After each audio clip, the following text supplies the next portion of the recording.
ఒక రైలు ఒక స్తంభాన్ని 15 సెకండ్లలో మరియు 100 మీటర్ల పొడవు గల ఒక ప్లాట్ఫామ్ను 25 సెకండ్లలో దాటిన ఆ రైలు పొడవు ఎంత? ఫస్ట్ ఒక స్తంభాన్ని దాటిందంట, ఆ తర్వాత ఒక ప్లాట్ఫామ్ దాటిందంట. స్తంభాన్ని దాటిందంటే అర్థం ఏమనకంటే ఆ రైలు తన లెంత్నే దాటిందని చెప్పని అర్థం అంట, అంటే తన పొడవును దాటిందని చెప్పని అర్థం అంట. తర్వాత ప్లాట్ఫామ్ దాటిందంటే అర్థం ఏమనకంటే తన పొడవును, అంటే ఆ రైలు పొడవును ప్లస్ ప్లాట్ఫామ్ పొడవును దాటిందని చెప్పని అర్థం అనమాట. ఇది అర్థమైంది అనుకోండి, ఇది చేయొచ్చు అనమాట. ఫస్ట్ మనకి అబ్జర్వ్ చేస్తే ఇక్కడ ఏదంటే ఫస్ట్ ఒక స్తంభాన్ని 15 సెకండ్లో అన్నాడు, అంటే తన లెంత్ని ఏం చేసింది 15 సెకండ్లో దాటింది అనమాట. లెంత్ని 15 సెకండ్లో దాటింది.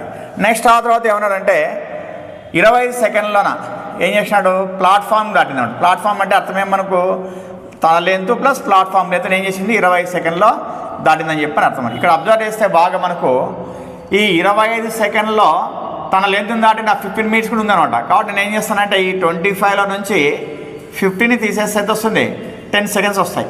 ఓకే, 10 సెకండ్స్ వస్తే ఈ 10 సెకండ్స్ ఏమైతే మనకంటే ఓన్లీ ప్లాట్ఫామ్ని మాత్రమే దాటిన టైం వస్తుంది అనమాట. ఇది ప్లాట్ఫామ్ మాత్రమే దాటిన టైం వస్తుంది. అర్థమైందా? 15 సెకండ్స్ తన లెంత్ని దాటింది. ప్లాట్ఫామ్ అంటే 25 సెకండ్స్, అంటే అర్థమే మనకు తన length plus platform length 25 seconds అనమాట. ఈ 25లో ఏం చేస్తున్నాను 15 మైనస్ చేస్తే ఎంత 10 సెకండ్స్, అంటే ప్లాట్ఫామ్ మాత్రమే ఏం చేస్తుంది 10 సెకండ్స్లో దాటింది. మన ప్లాట్ఫామ్ లెంత్ ఎంత మనకంటే 100 మీటర్స్ కదా, అంటే ఈ 10 సెకండ్స్కి గాను 100 మీటర్లు దాటింది అనమాట.